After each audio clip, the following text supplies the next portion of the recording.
The late afternoon sun cast long shadows across the cracked pavement of an Oakovan side street, the kind of street usually overlooked by anyone who didn't live there.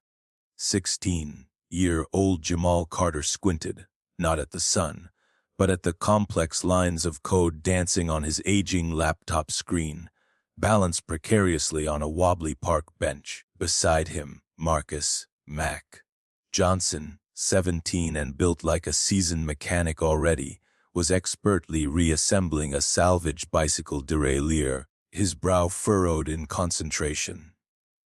Dante Williams, also 17, leaned back against the bench, idly bouncing a basketball, his sharp eyes scanning their surroundings. "Anything good, code, man?"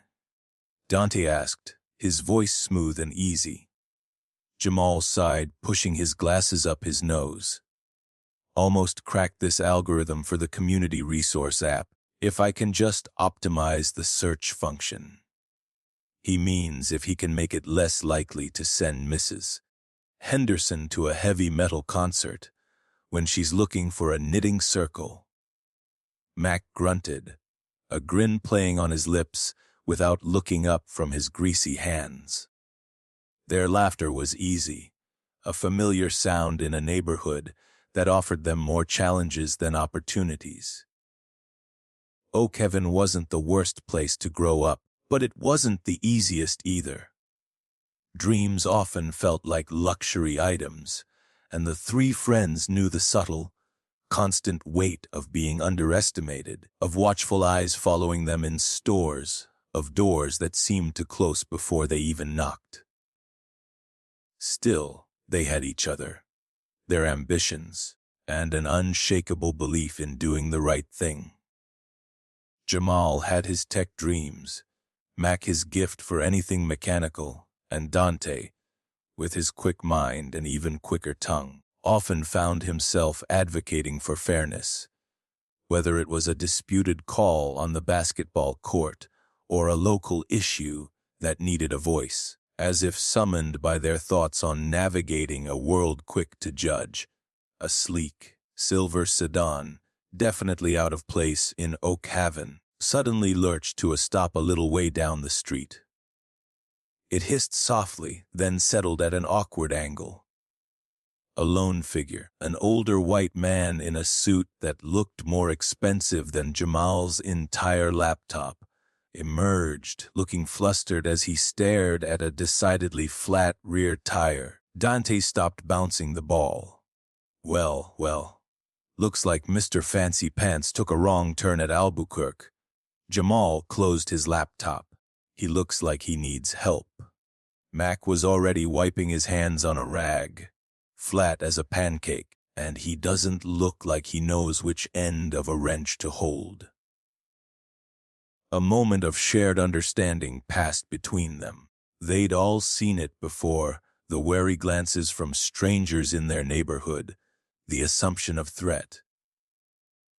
As they approached, a passing police cruiser slowed, the officer inside giving them a long, hard look before moving on, a silent reminder of the scrutiny they often faced. The man by the car, initially startled by their approach, clutched his briefcase a little tighter. "Got a problem, mister?" Dante asked, his tone polite but direct. The man, clearly stressed, gestured vaguely. "A flat tire, it seems, and I'm rather stuck." "We can help with that," Max said, already eyeing the wheel. "Got a spare and a jack." The man, who introduced himself as Mr. Alastair Finch, looked relieved but still a little uncertain. He fumbled in his trunk, producing a compact spare and a surprisingly flimsy-looking jack. Mac got to work immediately, his movements efficient and sure. Jamal, ever observant, circled the car. "Sir," Jamal said, "while Mac's on it, you might want to know this other rear tire is looking pretty low, too. And this valve cap is loose." He pointed, his observation precise. Mr. Finch blinked, impressed. "Is it now?" "Thank you, young man." Dante, meanwhile, kept a light conversation going, putting Mr. Finch at ease, explaining they were just hanging out. He had a way of disarming people, making them feel comfortable. In no time, Mac had the flat off and the spare securely mounted. "There you go," Mac announced, stepping back. "Should get you to a proper garage." Mr. Finch looked immensely grateful. He pulled out a thick wallet, extracting a wad of cash that made Jamal's eyes widen. "Please, allow me, for your time and expertise." He offered them a sum that could have funded Jamal's coding projects for months. Dante held up a hand. "We appreciate it, Mr. Finch, but that's too much. Honestly, $20 would cover our time if you insist." Jamal nodded. "Or if you really want to, there's a collection for the Oak Haven Youth Center down at the corner store. They could always use it." Mr. Finch looked from one boy to another, a thoughtful expression replacing his earlier stress. He saw not just capable hands or sharp eyes, but a core of integrity that resonated deeply with him. "The youth center, you say?" He peeled off a couple of large bills, far more than 20, and handed them to Dante. "For the center, then. And this," he gave them a 50, "is for you three. Get yourselves something, and I insist." This time they accepted with thanks. As Mr. Finch prepared to leave, he paused. "I didn't quite catch your names." They introduced themselves. Mr. Finch repeated their names thoughtfully, his gaze lingering on each of them for a moment. "Jamal, Mac, Dante. Thank you again. You've been a great help." He got into his car and, with a final nod, drove slowly away, the small spare looking incongruous on the expensive vehicle. The boys watched him go. "Rich dude," Mac commented, pocketing his share. "Seemed okay, though," Jamal mused. "Wonder what he was doing around here." Dante shrugged, a curious glint in his eye. "Who knows? But I have a feeling that wasn't the last we've heard of Mr. Alastair Finch." What Dante didn't realize, what none of them could have possibly guessed, was just how profoundly that roadside encounter was about to change their lives. Mr. Finch wasn't just any rich dude. He was a reclusive tech billionaire, and he hadn't just seen 3 helpful teenagers. He'd seen raw, unpolished potential. The next day dawned with the usual Oak Haven rhythm, the distant rumble of early buses, the smell of toast and coffee from open windows, the shouts of younger kids already out on the sidewalks. Jamal was at his laptop. Mac was tinkering with an old engine he was trying to revive in his backyard, and Dante was shooting hoops, each lost in their own thoughts, the previous day's encounter a pleasant but fading memory. Around mid-morning, the rhythm stuttered. A vehicle long, black, and impossibly sleek whispered its way down their street, its tinted windows reflecting the startled faces of neighbors. It looked like something out of a movie, utterly alien to the familiar landscape of worn houses and chain-link fences. The SUV, for that's what it was, a high-end model Jamal recognized from tech blogs, purred to a halt directly in front of Dante's house. Dante, mid-dribble, froze. Neighbors peered from behind curtains.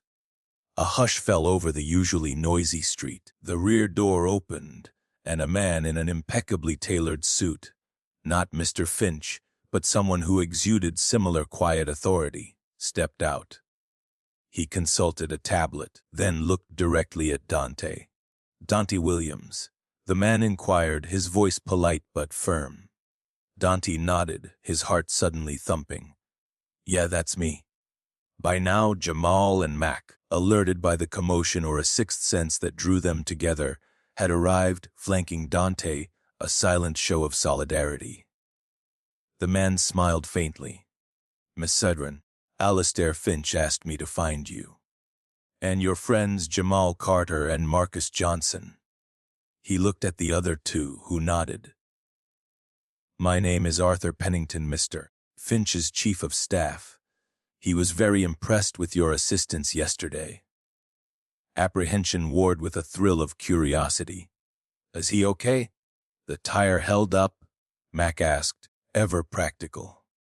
He's quite well, thank you, Marcus, Mr. Pennington replied. And yes, the tire served its purpose. Mr. Finch would like to speak with you. All three of you, and your parents or guardians, if possible. He has a proposition he believes you'll find interesting. The word, proposition, hung in the air, heavy with unknown possibilities.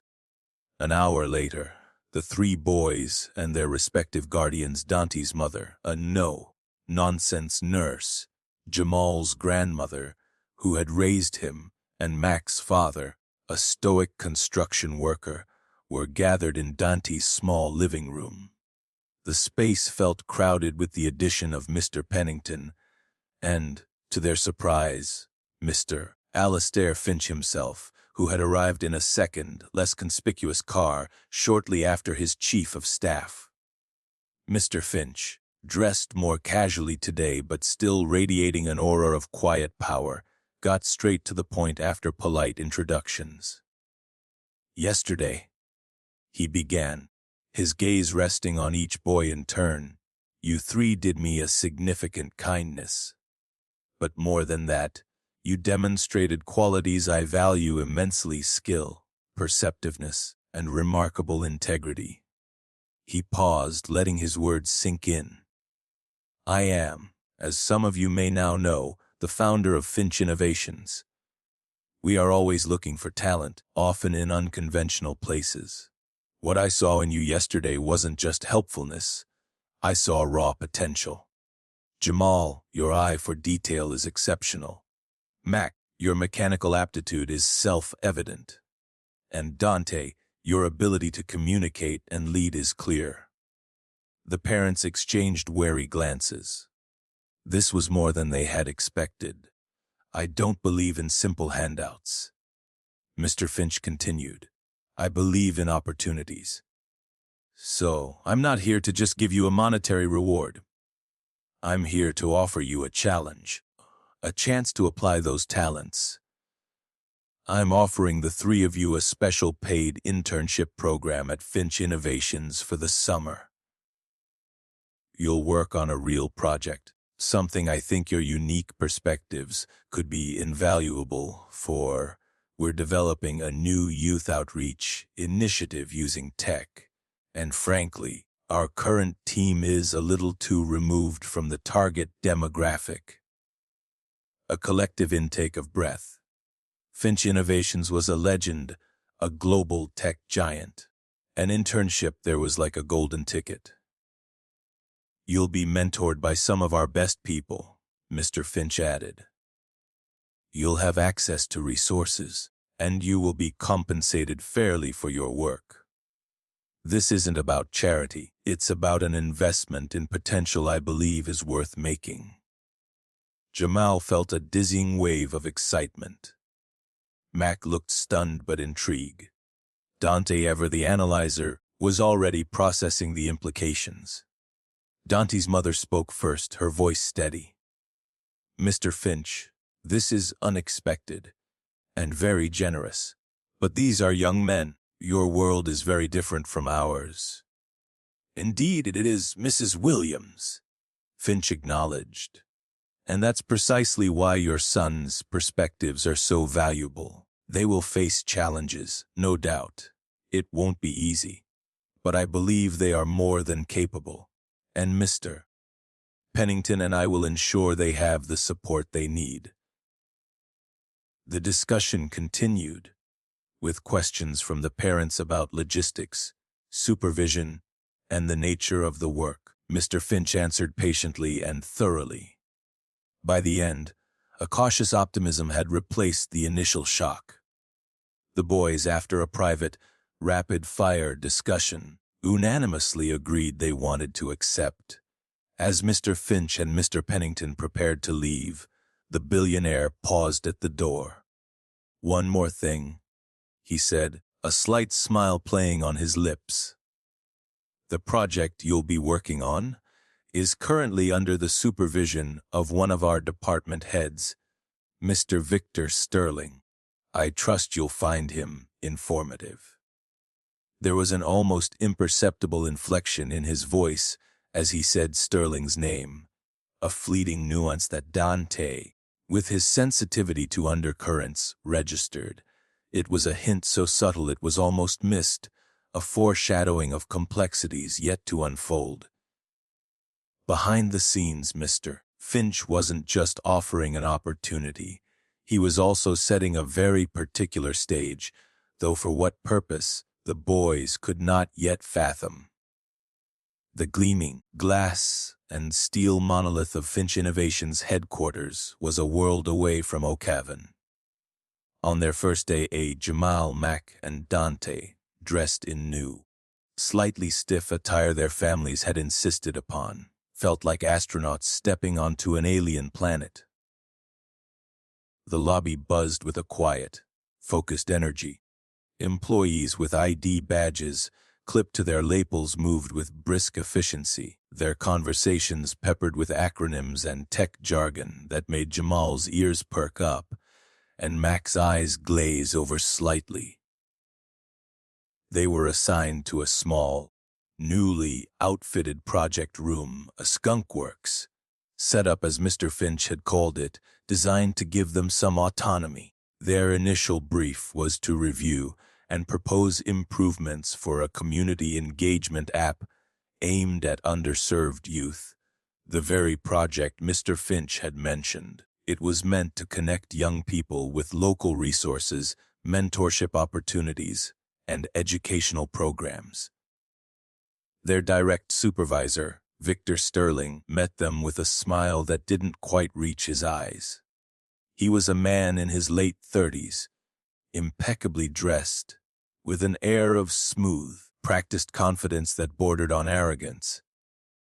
"Welcome, gentlemen," he said, his tone patronizingly warm. "Mr. Finch is very enthusiastic about this little experiment. I trust you'll provide some interesting feedback." He made "interesting" sound like irrelevant but amusing. From the outset, Sterling treated them like a PR obligation. He gave them minimal guidance, assigned them a junior liaison who seemed terrified of him and rarely checked in.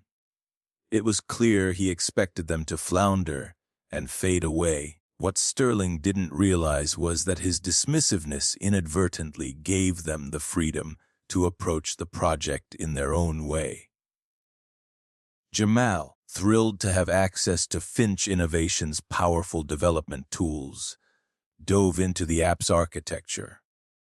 "The backend is clunky," he declared after 2 days, pointing to lines of inefficient code. "And the user interface. It looks like it was designed by someone who thinks youth culture means using outdated slang." Mac, tasked with assessing the app's practicality from a user experience standpoint, spent time navigating its features as if he were a first-time user with an old phone and spotty Wi-Fi conditions common in O'Cavan. "This thing drains battery like crazy," he reported. "And good luck if your connection drops mid-search. You have to start all over. Plus the resource mapping for areas like ours. It's missing half the local centers and lists places that shut down years ago." Dante focused on the messaging and the actual value proposition.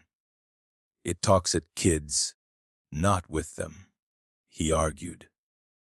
"And some of these opportunities, they're unpaid internships that require you to have your own transport to the other side of the city. That's not an opportunity for most of the kids we know. It's a barrier."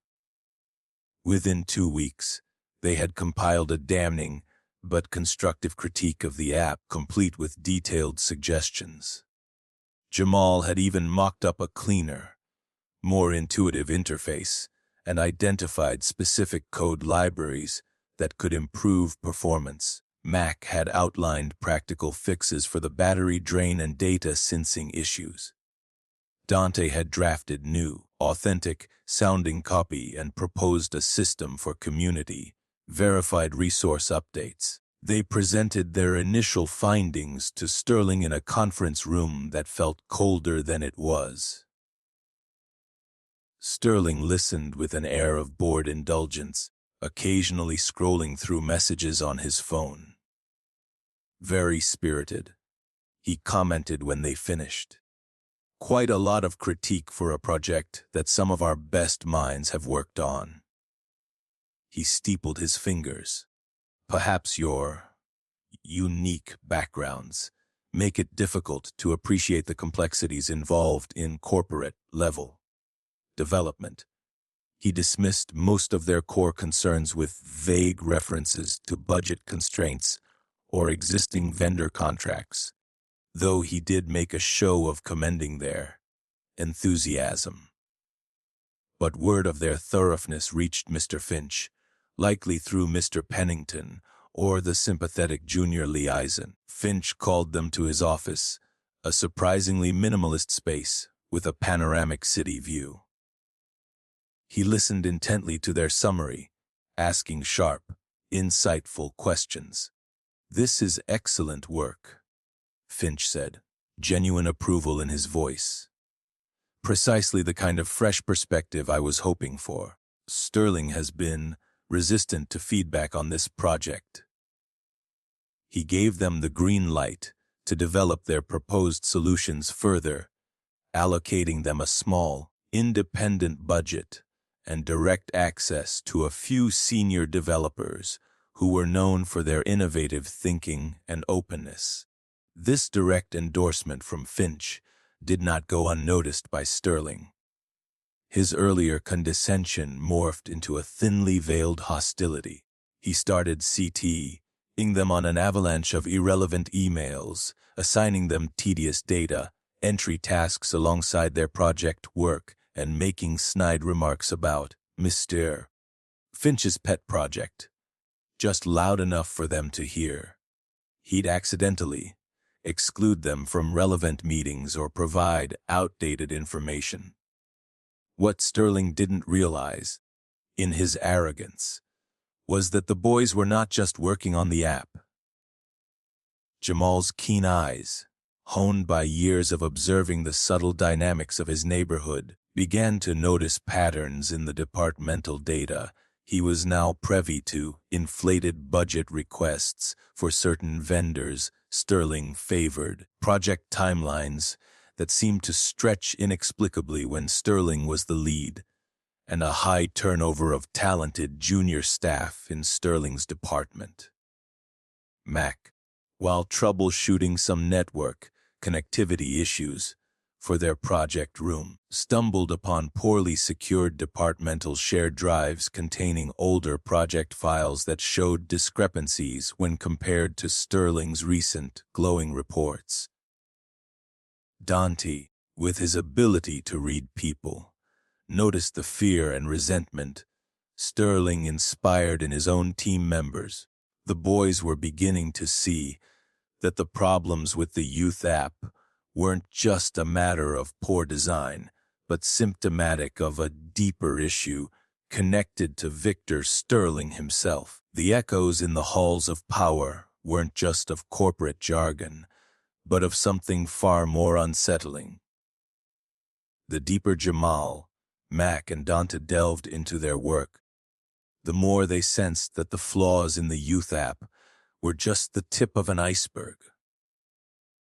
Victor Sterling's resistance to their improvements seemed almost protective. It was Jamal who first voiced the suspicion that was growing in all their minds. It's like he doesn't want the app to be too successful or too efficient. Jamal mused late one evening, staring at a complex flowchart of departmental spending he'd pieced together from various, tedious datasets Sterling had dumped on them. "Look at this. The budget for community outreach consultation on this app is huge, but the approved vendor list is tiny, and one company, Apex Solutions, gets almost all of it. And their registered address?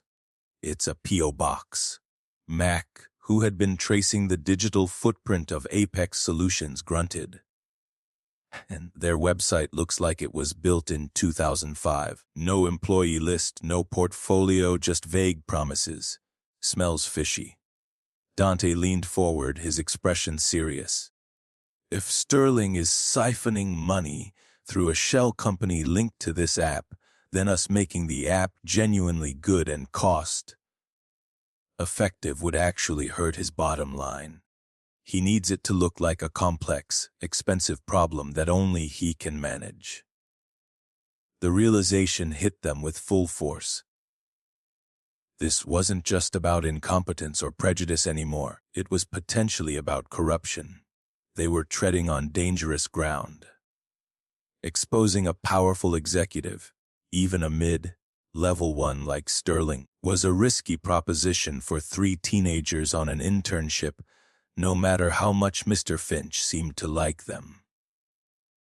Their first instinct was to go directly to Mr. Finch, but they hesitated. They needed more than just suspicions. They needed proof, something concrete, that couldn't be easily dismissed or spun by a corporate veteran like Sterling.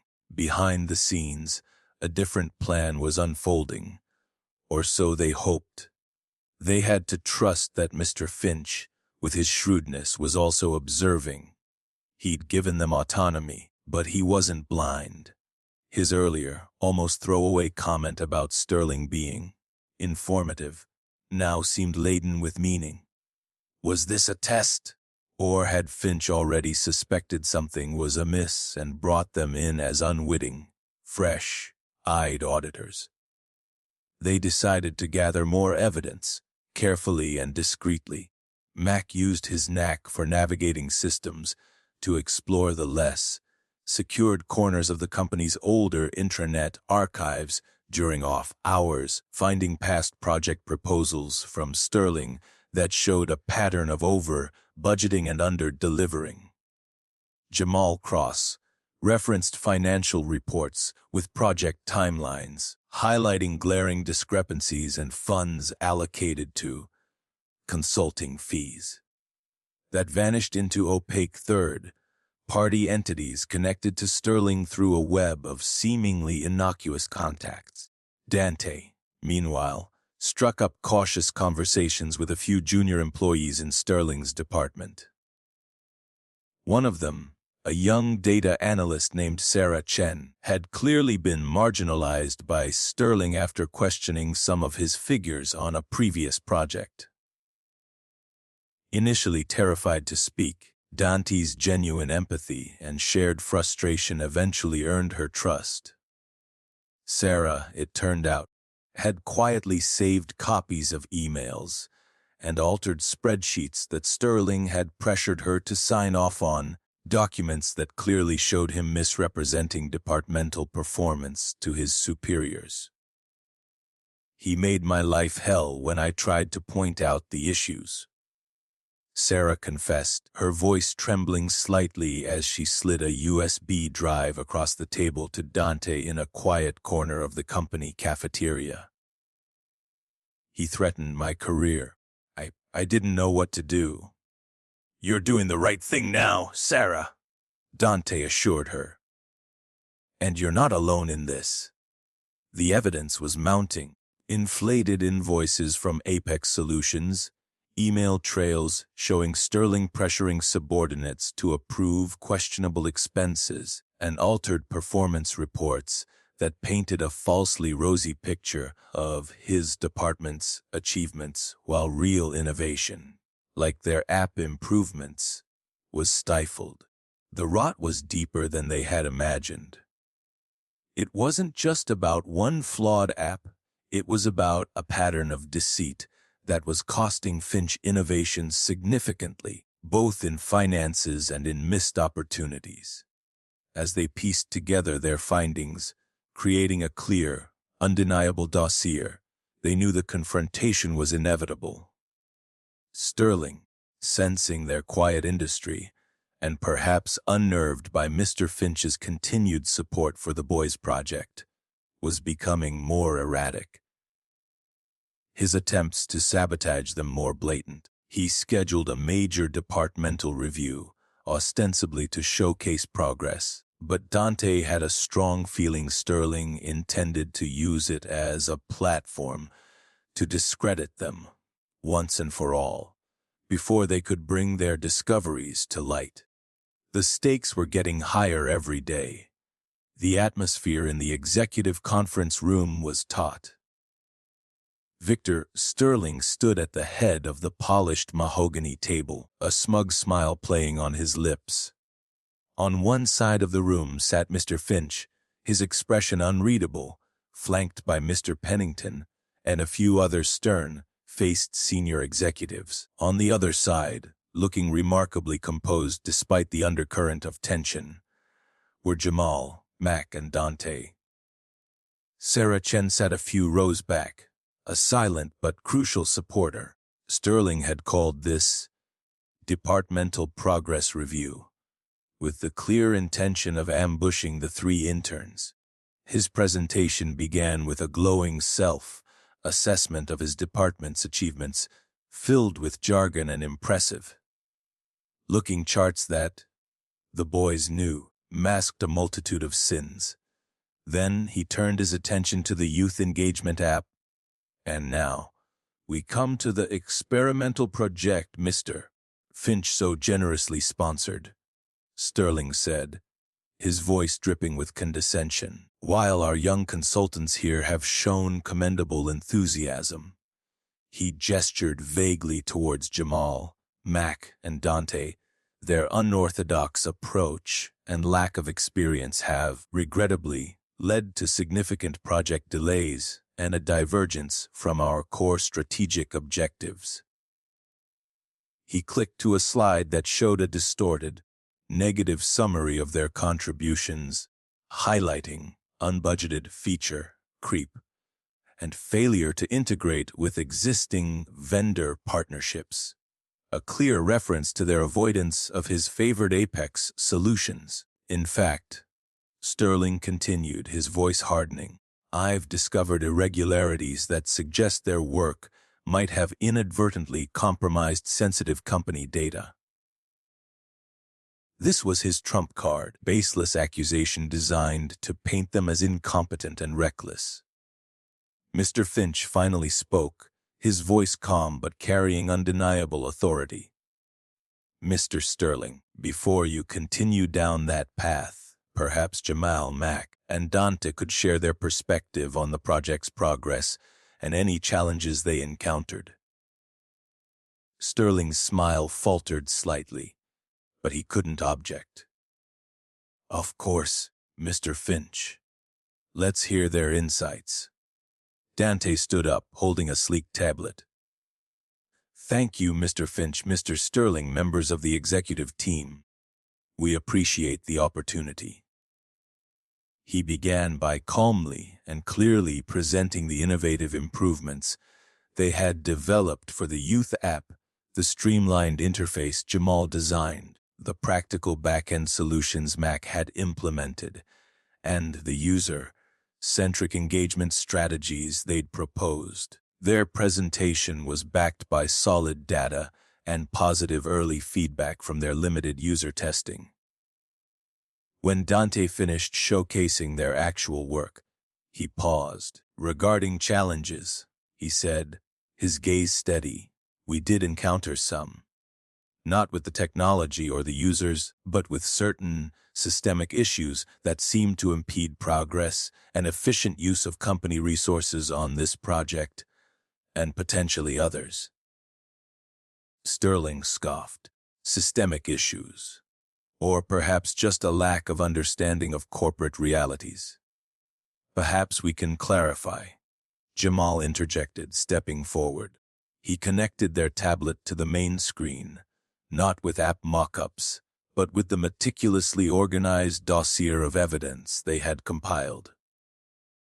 For instance, We found significant budget allocations to a vendor, Apex Solutions, whose deliverables and actual contributions seem disproportionate to their fees, and whose primary contact appears to have a very close, pre-existing relationship with Mr. Sterling.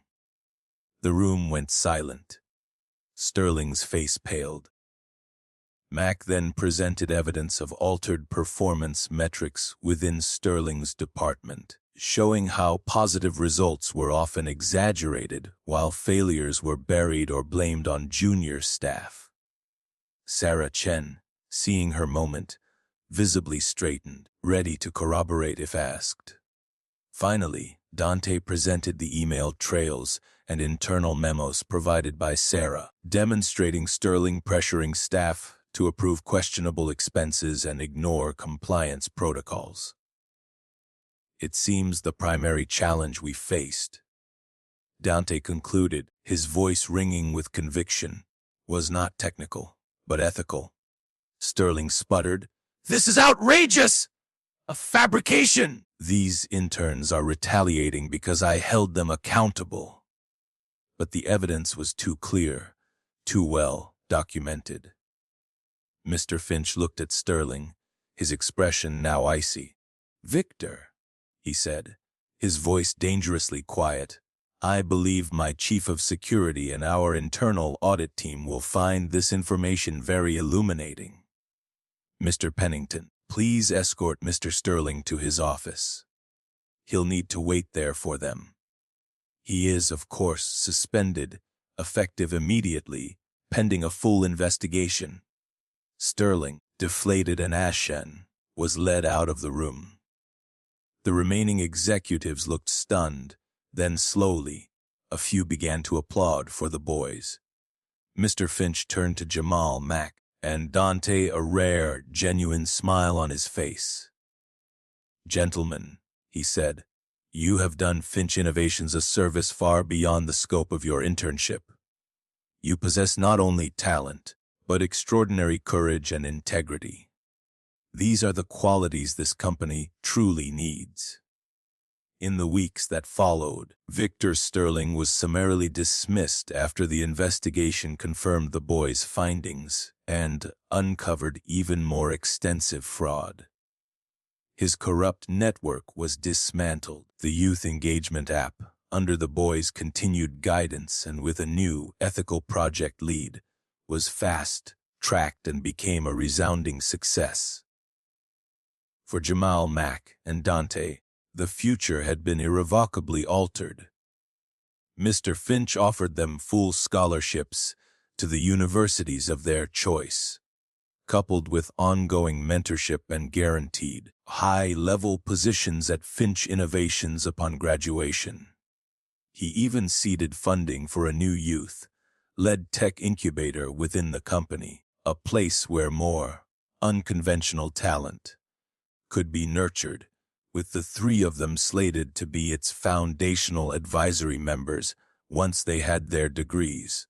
Their actions had sent ripples through Finch Innovations, prompting a review of internal oversight, a renewed commitment to ethical practices, and a more open approach to sourcing talent from all backgrounds. Oakoven, too, felt the impact as the boys became local heroes, inspiring others with their story.